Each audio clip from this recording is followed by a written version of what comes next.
So this is a little bit emotional for me because this is the first time in my entire life that I have ever simultaneously owned a white eagle, a green eagle, and a blue eagle from Space 1999. These are all original Dinky toys and are therefore all nearly 50 years old at the time of recording, which is remarkable.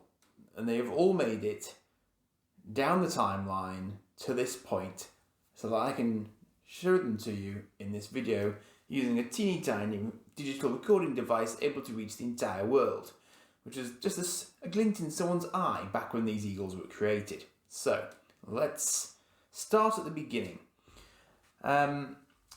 Space 1999 was a live action Gerry Anderson show, which was unusual because Gerry Anderson shows tended, although weren't exclusively, but tended to be puppetry based.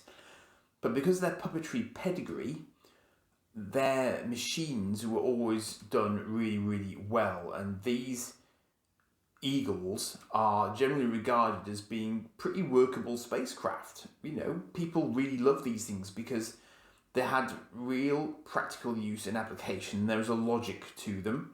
They have thrusters where they should have thrusters to make them maneuver and so on. There's no computer graphics. It was all just model work. And it was really, really convincing model work. It was great. And for me growing up, these are a massive influence on, my enjoyment of real, quite hard science fiction shows and novels, because it was taken pretty seriously, at least in the first season of Space 1999. The second season got a little bit different, but the first season had some incredible actors in it and really incredible stories. But of course, these are the toys we're talking about here. But you may recall a little while ago, I was looking at these, which are the Dinky Toys catalogues of the time. And this is the first Dinky Toy catalogue to include the Eagles, because they were released around, I think this is actually probably this is the 1975 catalogue. But some of these eagles do date back from possibly as far back as 74, but the catalogue is 75 here. And so, if you want to be really, really picky about it, the eagle on the front cover here never existed. And I'll tell you for why. Because this white eagle, as you can see here, my white eagle has red RCS thrusters. The one on the cover has yellow RCS thrusters, but to my knowledge, the white eagles never had them. The white eagles were also never released with this transport pod, whereas the green eagle was. And the green eagle has actually got this version of it, and you'll see in a moment when I get it out that it's got some slight red striping to it. So the pictures are slightly misleading, but there you can see that both the green and the white eagles were released in the same era, and those are a better attempt, because what you'll see here is that the green eagle here does have yellow RCS thrusters, but it also has silver engines, and this is an example of that early eagle with all of those attributes. But the later eagles, as you can see here, had the red thrusters and the red RCS thrusters, so they morphed ever so slightly over time. But the irony is, as anyone familiar with the show will tell you, none of these eagles appear in the show. Sort of. I'll tell you for why. It's because in the show, all the eagles were this eagle. They were all white. The main bodies were always white. They had no indication of red colouring or any other colouring on them at all, apart from, I think, a VIP pod and possibly a rescue eagle pod as well. Generally speaking, they were quite monotone.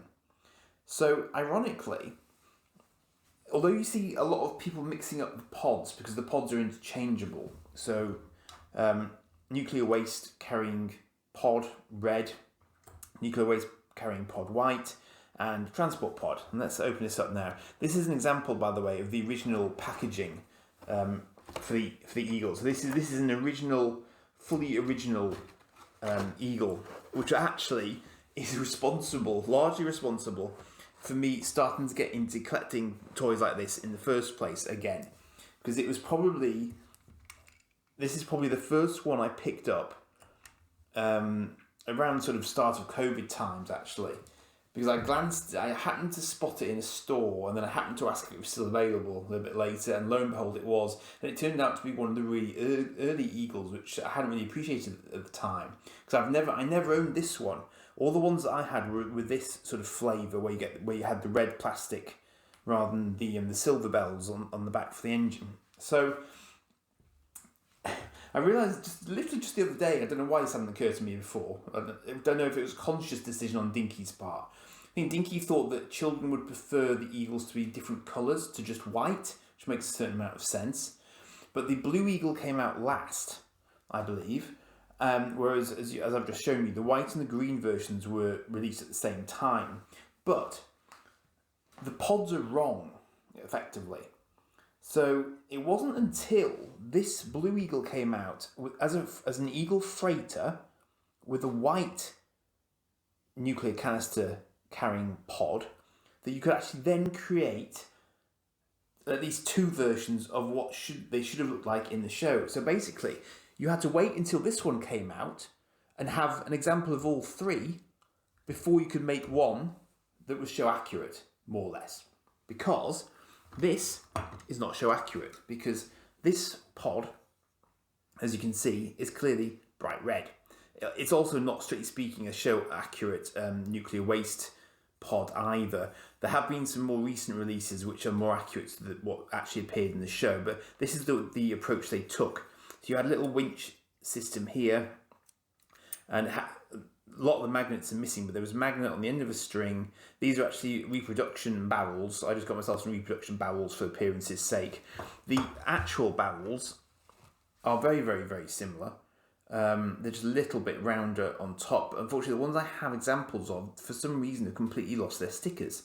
I don't know if they got put in the bath at some point. I don't know. Not that I ever did that. But they are die cast. They don't rust as such. They just get beaten up.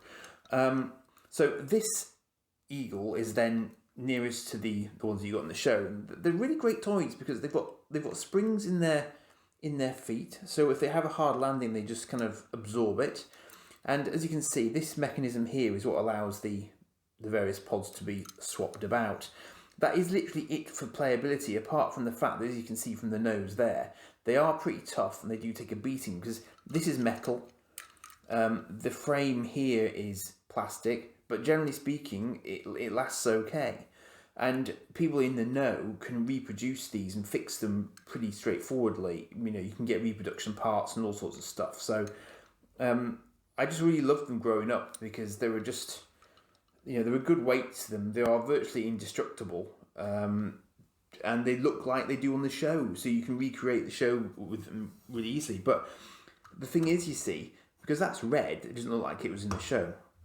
But if I release that pod, you can see here the yellow RTS thrusters just like in the catalogue, and the silver bells also just like in the catalogue. And also another distinguishing feature here is that it gets the silver landing jets, whereas these younger Eagles have the red plastic landing jets. So just that subtle difference to look out for. So if you see silver bells, silver landing jets, they're the really old Eagles. This is the transport pod. If it has these red stickers, which someone obviously tried to apply, but maybe they just come off over time, that turns it into a rescue Eagle. So that would have a sort of a medical facility on board. It is the idea, but very simple idea. You know, same piece of hardware, different stickers, different Eagle, technically speaking. So little stairs that come down there. So not quite the airlock effect that you would have in the series, but similar idea. But you see that then, quite happily, attached to a white Eagle, and now you've got something that looks far more like the Eagle that you would see in the series, notwithstanding the red plastic. But that is basically what you would see in the series. But you can't get that unless you get the green Eagle. So you've already bought two Eagles, clever. And then this blue Eagle comes out, and this is the last one that I've literally just got to add to my collection. Again, red plastic everywhere, but obviously, as you can see, more of a sort of a nice sort of blue tint to it. It's a really fascinating colour. Something about it makes me feel like I'm getting irradiated for some reason. I don't know quite why, but nevertheless, this is this is the last one that I never had. I have a really distinct memory of seeing it in a toy shop in Rhyl in North Wales. Don't ask me why that's stuck in my memory, I have no idea.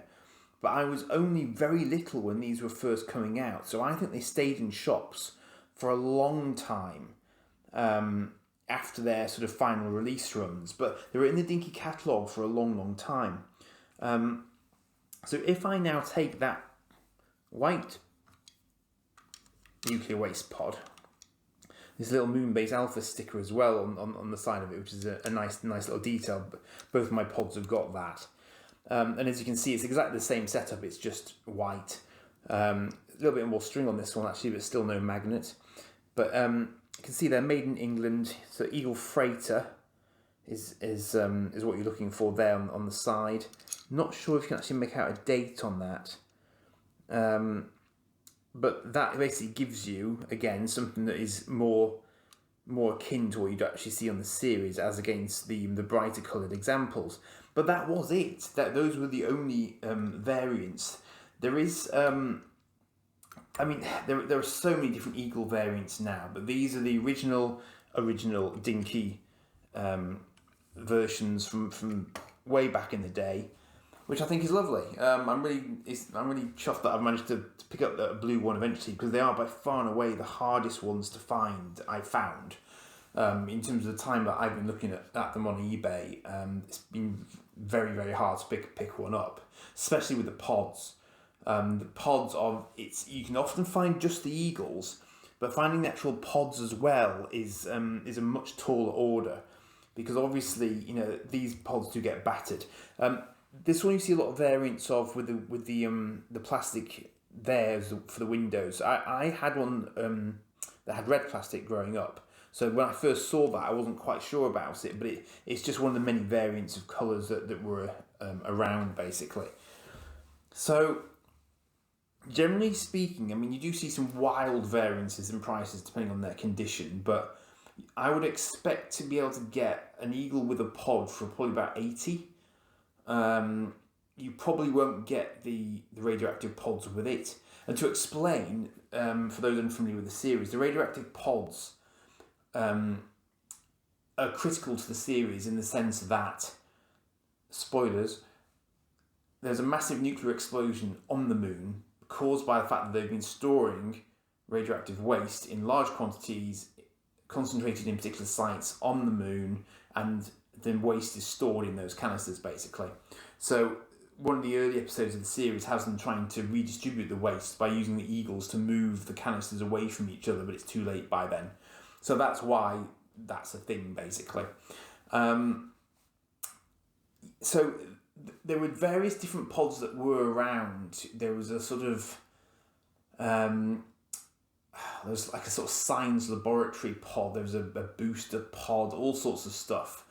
But the Dinkies only ever did these two, that was it. So everything that you see in front of you is the full range basically of what was produced by Dinky back in the mid to late 70s basically, that was it. But as you can see, these toys are nearly 50 years old and they've held up remarkably well. You do see some really battered examples, but because they are metal, the entire sort of endoskeleton of them is metal, they've just held together really, really well. And I love them as spaceships go. They are definitely one of my favourites from childhood, there's no two ways about it. And I know that Space 1999, remains very, very popular and was broadcast throughout the world. So they are quite a universal constant, and most science fiction fans of a certain age will recognise these for what they are. And unusually, there's been no reboot of the series, probably because the premise, I suppose, would find it harder to stack up these days. But no, it's great. It's I think they're brilliant, and I should also mention. I mean, I do have some Eagle Moss Eagles, but there are various other releases. Some are much bigger than these. There's a release of this blue one actually, which has a different radioactive waste pod, but it's that much bigger. But it is exactly like this, only blown up. I think that's is it a 1612 one? There's Product Enterprise, did a really nice range. You can still find those. They're quite expensive, but you can still find them. I want to say it's 1612, but I have a feeling I might be getting that wrong. But if you do a search, you'll find that some are still current. Lots of kits produced. Lots of people doing their own recreations of them as well. Some incredibly huge recreations of them. So just do a search on the internet. I'm sure you'll find it on YouTube and everywhere else. You will find examples of the enthusiasts who are bringing these things back to life. I myself have seen a studio version of one, which again is much bigger than these, but that was an incredible thing to see actually sort of in the flesh. I don't think there were too many of those originals around, but this one was really well preserved. Cromford Mills sometimes has exhibitions of such things, so worth following them on Facebook if you're interested in the UK. More than that, I can't really tell you. I'm sure the Jerry Anderson channel on YouTube will give you various facts and figures about how many eagles crashed over the course of the series, and I may have been guilty of sticking the headpiece of an eagle into a fire once or twice when I was little, because they don't melt. Because they're metal, they don't melt. They just get carbon scored, and then they look as if they've been through atmospheric re-entry, which fully justifies the fact that I was an idiot when I was small. But apart from that, other things to look out for if you're looking for them. I am not sort of an absolute obsessive when it comes to condition, because I can't afford to pay £200 for a mint inbox original Dinky Eagle, which is not what I paid for the one that I started my collection off with, I hasten to add. So in theory, your RCS thrusters should look like this, but in fact they often look like that because they will lose the odd spoke. But for my purposes and for these purposes, getting one that had most of these intact, I was perfectly happy with. And it's got all its engine bells. My toys when I was little ended up with just the two top ones. I don't know why. I've no idea why I decided to mangle them, but for some reason I did. But those are the sorts of things you're looking for. You want 4-man engines, 4 sort of spokes on the RCS thrusters. Other than that, they are quite findable. You can even get spares. People will do little repro versions of the RCS thrusters and the main engines and so on. So if you want to get a wrecked one, then I may well soon have an example of one to put on eBay actually. Then you can reproduce elements of them fairly straightforwardly if you know what you're doing. It is possible to unscrew them. If you look at Toy Polloy's channel, Polloi on YouTube, he does some incredible fixes of old eagles and brings them up and repaints them and just really impressive stuff, because you can make these look more like the ones in the show fairly straightforwardly if you know what you're doing, obviously. So they are my childhood, these sorts of toys. They really are, which is why it's been nice to to get a selection of them back, and even nicer to be able to find one that was quite so old and original as well. So it's lovely. So that's it for this one, but I am going to be doing a few more videos this week, so keep your eyes peeled and hit the bell and subscribe. Cheers for now.